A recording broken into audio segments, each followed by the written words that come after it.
Hello and welcome to the Future of Skills. And today I'm thrilled to introduce you to our guest, Roman Krznaric. And we'll start off from the first line of the book, namely, empathy has a reputation as a fuzzy, feel-good emotion. So says the first line in Roman's book. Why it matters and how to get it. The author's interest in empathy took him to the length of setting up the world's first empathy museum, where he invites visitors to literally step into the shoes of others, those less fortunate to find what empathy feels, how it shapes our thinking and our being alongside. So, with that in mind, Roman, welcome to the show. Thank you for being here. Lovely to be here. I'm looking forward to the adventure of our conversation. Let's see where it goes. Likewise. Thank you so much. And as we all know, as part of the audience of the Future of Skills now, we have a very traditional question on the show. So much so that we'd love to find out a little bit more in detail about our guest. And so our first question is, how would you describe yourself in 3 words of your choice, please? 3 words. So one word I'd say would be curious. And by that, I mean curiosity about strangers, about thinking that other people are more interesting than I am. And that's actually been very important in my empathic education, to have that curiosity about other people's lives and views of the world. A second word would be, it's sort of 2 words connected, wide achiever. And by that, I mean the opposite of being a high achiever. So, we live in a culture where being a narrow specialist, a high achiever, is seen as the kind of one of the ultimate goals. And I'm more interested in achieving wide rather than high. And in practice, that means being interested in lots of different things. Like, although I've got a PhD in political science, I just as much read and think about neuroscience and anthropology and history and biology and all those kinds of things. So trying to go wide rather than high, like a kind of Renaissance sort of generalist, I might say. How very interesting. This reminds me of a terminology that a writer that I value and regard highly, namely Boris Akunin, who is a Russian novelist, has mentioned the term for such a behavior called polymath, people who are interested and versed in so many other subjects. So it's the curiosity that drives that, namely the behavior behind that. Yeah, I think that's right. And, I don't know if I've got the skills of some polymaths, but I do my best to at least cast my mind as wide as I can. I think a third word probably is obsessive. I am obsessive. If I'm writing a book, I can think of nothing else all day, all night. If I'm practicing tennis, I do it with a kind of obsession. And I'm not saying that is a particularly good trait at all, but I think that is part of who I am. And it is partly how I've done the kind of things that I've done, like, writing books or whatever it is, setting up empathy museums and things like that. I can see that, particularly in the traits of making something that is predominantly potentially seen as an innovation. For instance, the Museum of Empathy that you've set up, I don't think that there's an analogy of that happening elsewhere in the world, at least not in the time when you've been setting it all up. So what would be your thoughts around that? How do you see this happening as part of your traits of innovative thinking? Yeah, I mean, of course, there's all sorts of creative museums and art projects around the world. Like, for example, I've been to Malmo, to the Disgusting Food Museum in Sweden. That's one kind. That's interesting. Or in Zagreb, there's the Museum of Broken Relationships, which in a way explores people having problems in relationships.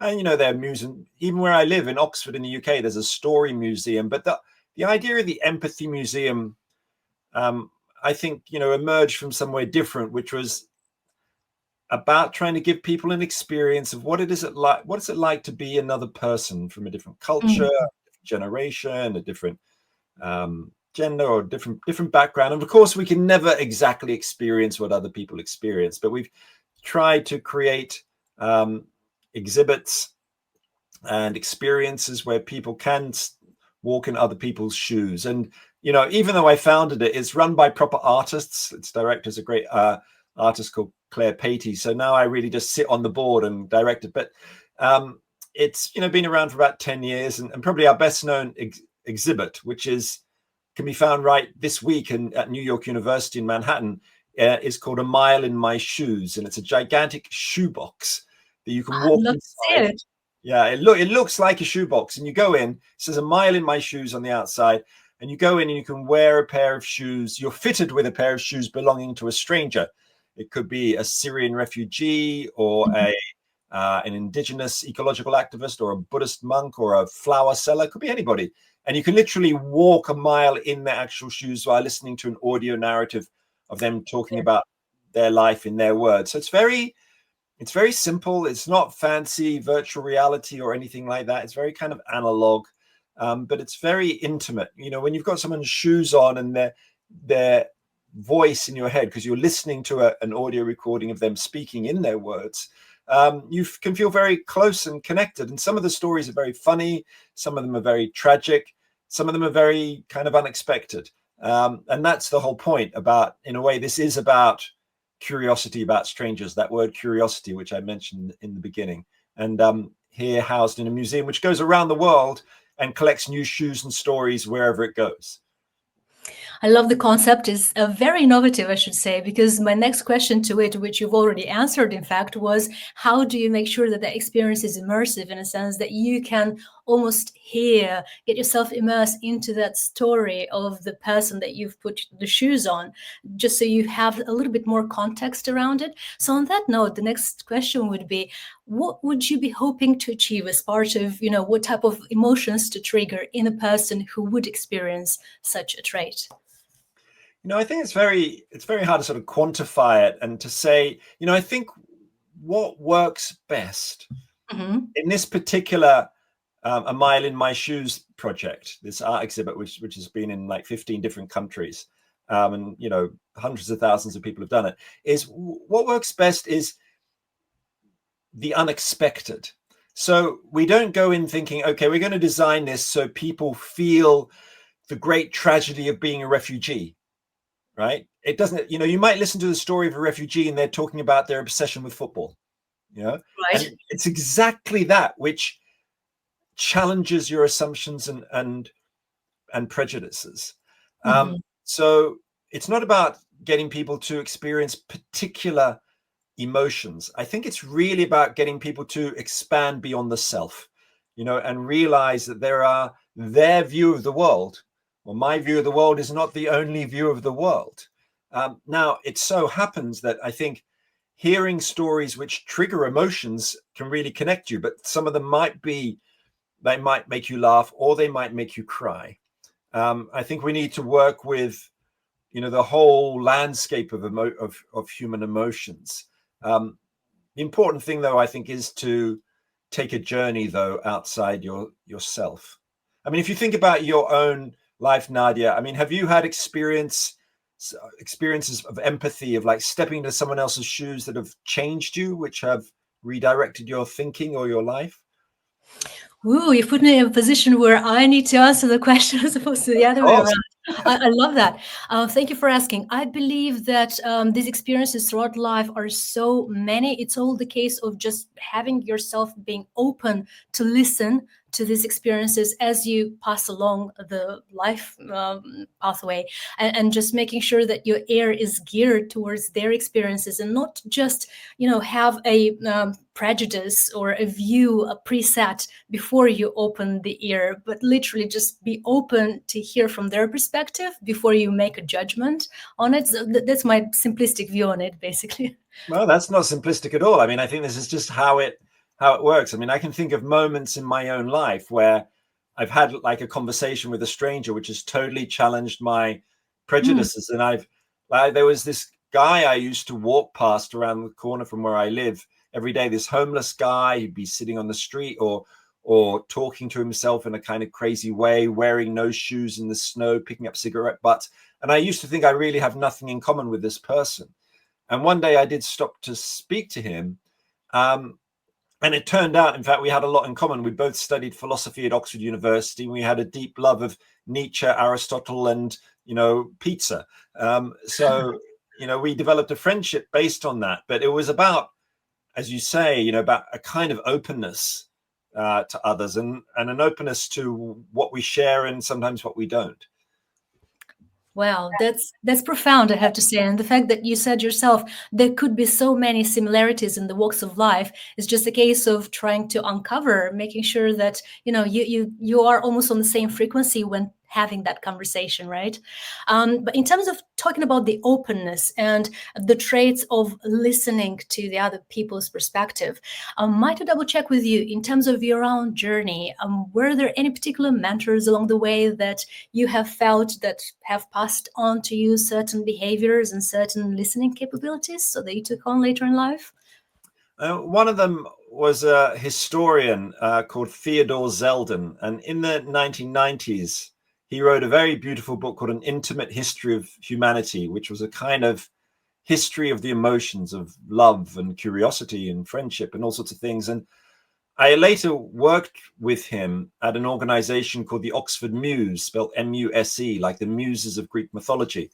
And that organization, a charitable trust, was invented to create conversations between strangers, because his insight from the study of human history was that the way we create equality and reduce suffering and create a better world is through getting people to see the world from each other's perspectives, particularly through conversation. And so I used to do things when I used to work there. I used to run these events called conversation meals, where we would bring together people from different walks of life, young and old, and different ethnic backgrounds and religions and so on. And instead of we'd invite them to a meal, but instead of giving them a menu of food, we gave them a menu of conversation with questions about life on it. Like, what have you learned about the different varieties of love in your life? Or in what ways would you like to be more courageous? So like the opposite of speed dating, you talk for 2 hours, not for 2 minutes. And from this guy, Theodore Zeltin, I learned a lot about that power of conversation to cross divides. And that's really stayed with me. I mean, if you'd looked at me when I was a 20-year-old, I didn't talk very openly with other people, or I didn't make myself vulnerable very much. And from him, actually, I learned about the power of doing that. I can see that happening in terms of the route to openness that we've touched base a little bit earlier now.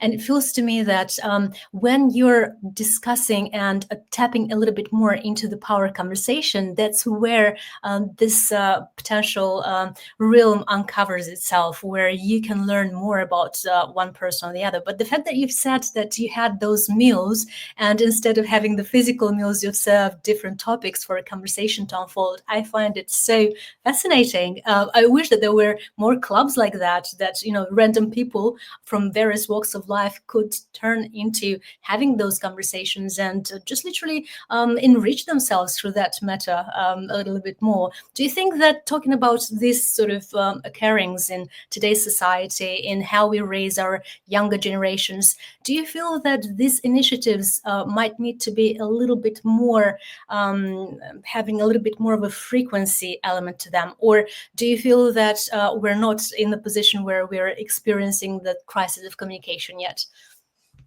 Oh, there certainly is a big crisis of communication and digital divides and polarizations and all those kinds of things. I try to be gentle, not to pointing out immediately to that.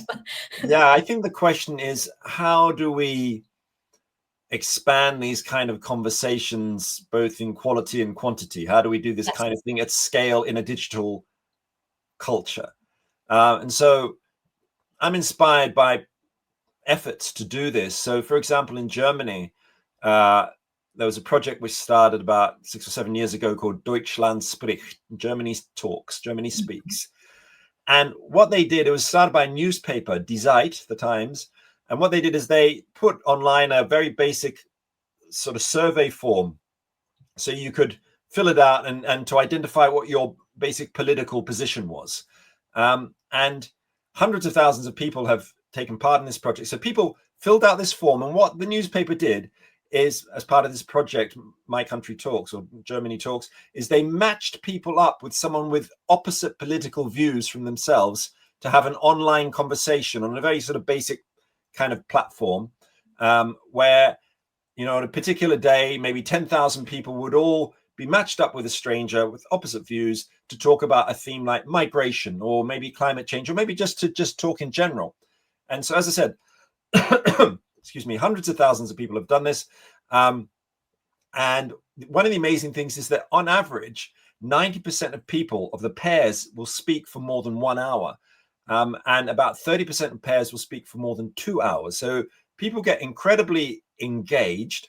It doesn't get people to radically change their views. It's not about that. It's really just getting them to listen to someone who's maybe got a somewhat different view from their own. And they've also done them face-to-face in person as well, like for the last German election early this year. But I think when I'm thinking about where we need to take the art of conversation, empathy, expanding care, one of the things we need to do is to get better at using digital tools to do that. And what I like about this My Country Talks, Deutschlandspolitik, is its simplicity, and the fact that they've been able to do it at a fairly large scale. And they've now been started doing it in Brazil and other places as well. So it's pretty cool. I love the concept, and I think that if there would have been a little bit more of a global platform like that online that people on demand could just access whenever they would feel the need to expand their horizons, that might be an option to be a little bit even more open to other people's views and to immerse yourself into a conversation that you potentially are not upfront prepared for, which could be a challenge, but at the same time an opportunity to perfect your skills in the art of conversation. And on that note, I'd love to get a little bit more your view on the actual concept of deficit of empathy, because you've rightly mentioned earlier that there is this crisis of communications. It's evident people are more connected to their phones, to their screens, that they're connected to each other in a simplistic form of a verbal communication even. And if that's the case, how could we utilize empathy as a realm to get themselves a little bit more aware of one another? What do you think? I mean, I think over the last 25 years, there's been multiple studies trying to track how empathic various societies are, and various studies showing about declines of empathy. And, there's questions about why that happens. Is that due to the rise of digital culture? Is it due to the right-wing press firing up ideas around migration, which get people pitted against each other? I mean, there's all sorts of possibilities. I think for me, when I think about that empathy deficit, around issues of migration or in other areas as well, even particularly our empathy deficit with regard to future generations too, how we fail to take them into regard. I think one of the things we need to do is to start young and bring empathy education into educational curricula.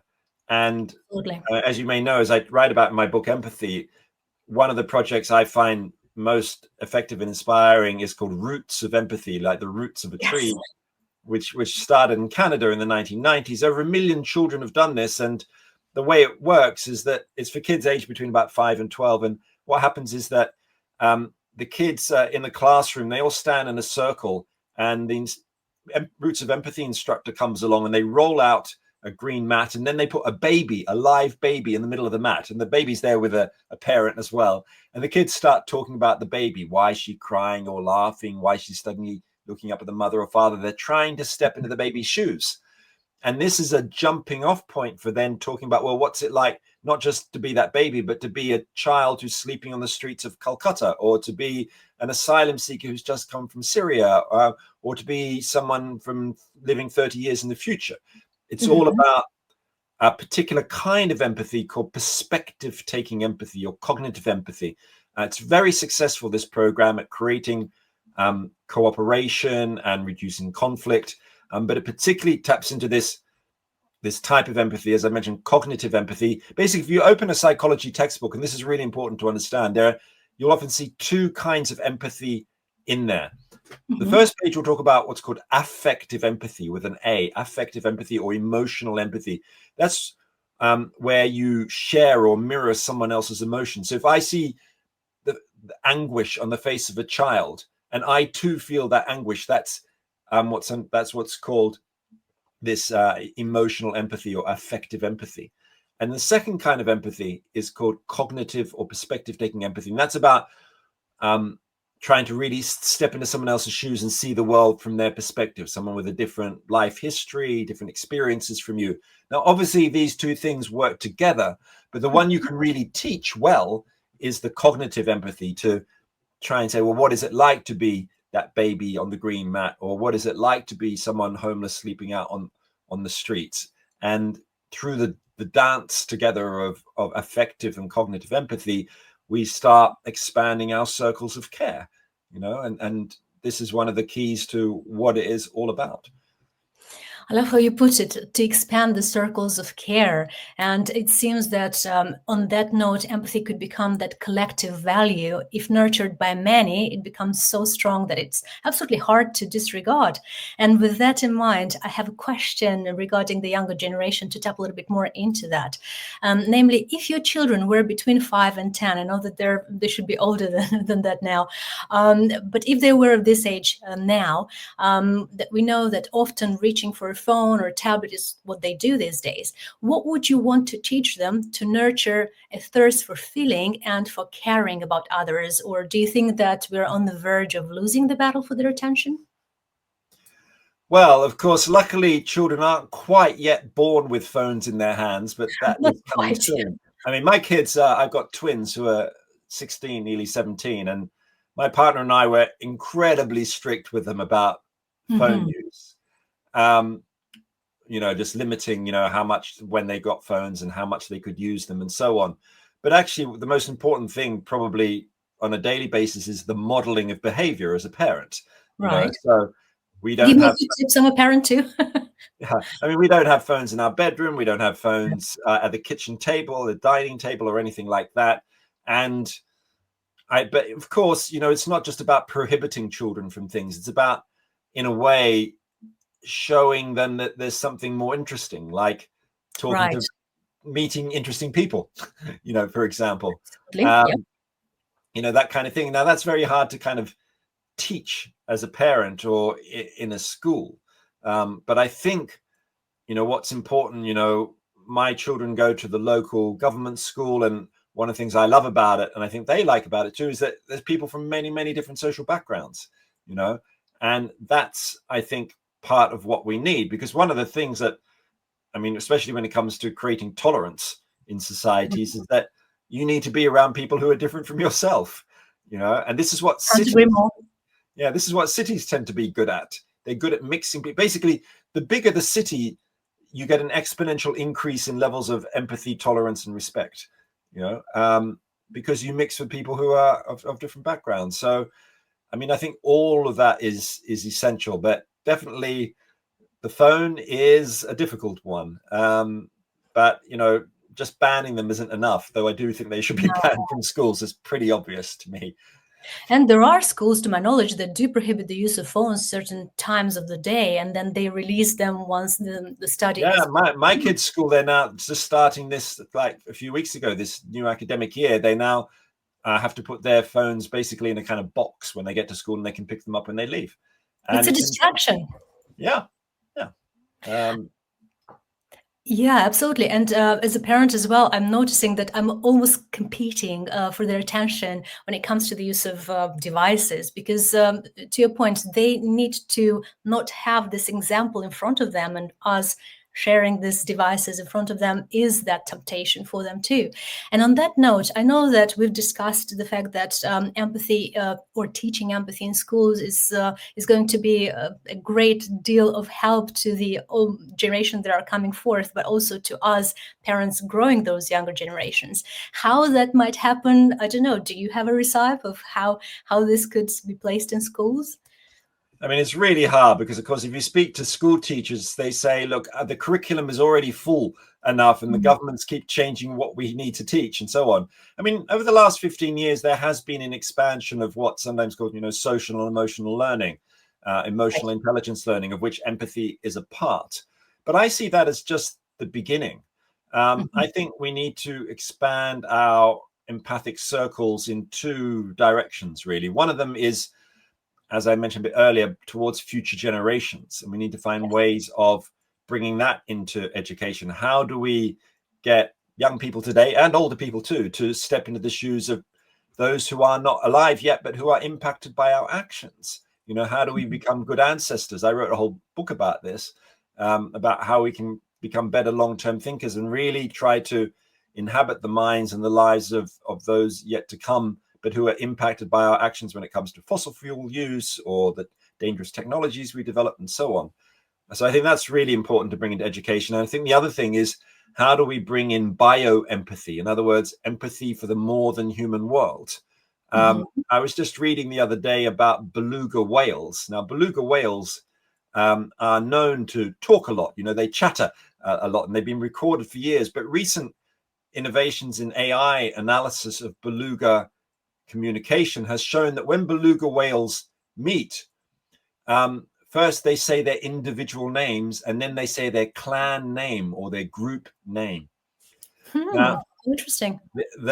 Our understanding of animal communication is just going to grow and grow and grow. And I think this is going to, I hope, is going to expand our empathy, you know, for other creatures, because they will seem a little bit more like us, but also extremely differently and not like us.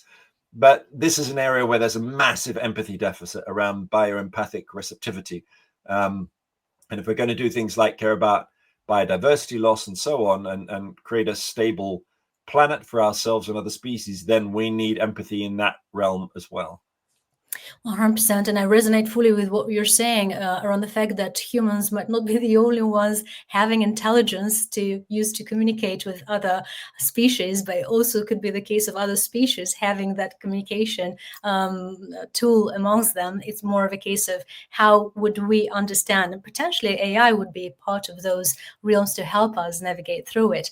Talking about the future and some of the scenarios, I'd love to tap into it as a little bit more of a dedicated topic, but I know that our topic today is more of an intro of how we would discuss a bit more about empathy and why is it needed in today's world. But talking about future scenarios, and with that, I'd hope that we might have another conversation that would be dedicated just to that, if you're open. But for now, I'd very much want to ask you one particular question around future scenarios, and that is, let's look ahead 30 years from now.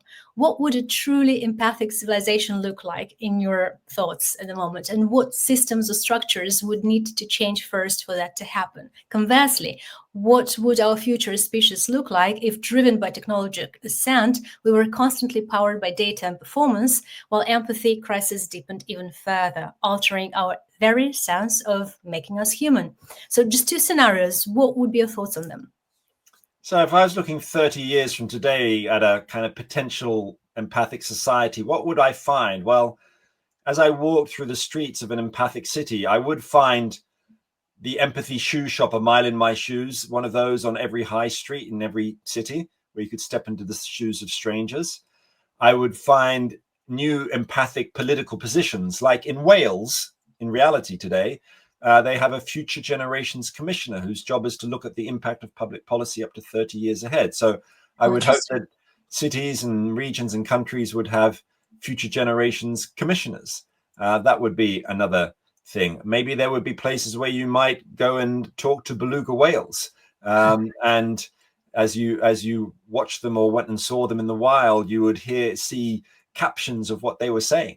If the AI technology goes far enough, every school would be teaching roots of empathy.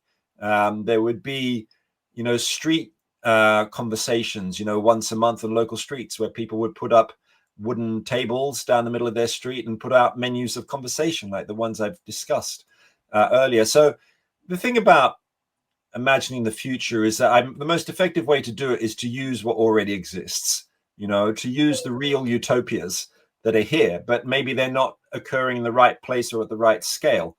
So I don't think we need to invent anything new for the world, an empathic city, let's say, 30 years from today. Of course, that city may face new problems, like more issues around food insecurity, for example, and then we'll still need the same basic, let's say, technologies of care in terms of developing our capacities to empathize and step into the shoes of others. You've tapped into a very interesting concept, the technologies of care. And I know I had a dedicated question just on that in terms of some of the design, technological design that would be really helpful in tomorrow's futures, so that we can tap into it and find out a little bit more about how we could navigate easier the futures of tomorrow. And on that ground, I know you mentioned in the book Patricia Moore, who is a legendary designer when it comes to intuitive design. So things like that, when you would be describing the technologies of care, what would be the first elements that would come to mind that you would say, oh, we need to reinforce that a bit more in today's world? It's a good question. I mean, if we're thinking of literal, I mean, when I think about technologies, I think about both, iPhones on the one hand, sort of things that we invent, but also social technologies. Yes. And so let me just give you an example. So if you go to the Spanish city of Valencia, every Thursday at 12 o'clock, outside the west door of the cathedral, 8 black cloaked figures come out. And those black cloaked figures are local farmers who've been elected by all the farmers in Valencia's agricultural hinterland, and they are called the Tribunal of Waters, the Tribunal de las Aguas, democratically elected to care for and sustainably manage the region's scarce water resources used by farmers to grow Valencia oranges, which are sold across Europe and so on. Now, that is a social technology, a commoning, a commons base. They've got a sets of rules about how they operate. It's not top-down and hierarchical. It's flat, local, participatory. I would say these are the kind of technologies, these social technologies, that we need to expand and work with if we want to create a kind of more empathic world. I mean, yes, we could use, fancy new digital technologies too. At the Empathy Museum, which I founded, one of the discussions we often have is about the use, for example, of virtual reality technologies to give people an experience. What's it like to be in a refugee camp, for example? Now, there are some good VR experiences of things like that. In the end, actually, maybe we're a bit old-fashioned, but we haven't found anything really as systematically powerful as things like that A Mile in My Shoes project, which I described, where you listen to the story of a stranger. Or another thing that we've worked with in the past is putting on human libraries, which are events where you go along and instead of borrowing a book like you would from a normal library, you borrow a human, a person for conversation, someone from a different walk of life. And it's quite addictive. Once you borrowed one, you want to borrow 2, 3, 4, 5, 6. It's interesting and it's fun. And I think, trying to do a virtual version of that is possible with avatars and so on. But actually, there's really nothing like face-to-face conversation. So, and that's why I like that German project I mentioned, Deutschland Sprich, because it's digital, but it's still face-to-face. It's still real humans. It's not some AI-generated, refugee who you're talking to. It's a real person. How profound. And I wish that there would be so many more initiatives like that. And like I say, I think we're scratching the surface here, to be honest, because the topic is so rich, so abundant with the need, the value that each of us can find. It's more of a case of just being open that we started off our conversation with initially, right? And just having that ear to listen. Thank you so much for the conversation, Roman. I really hope that there would be some other time. I know we've exceeded slightly our time, and there would be the next time, if you would agree to the experience, I would start off with a flash Q&A that was reserved for later today. But of course, I'm not going to spill the beans. There are some questions around the empathy in the world of tomorrow and the generation's take on that.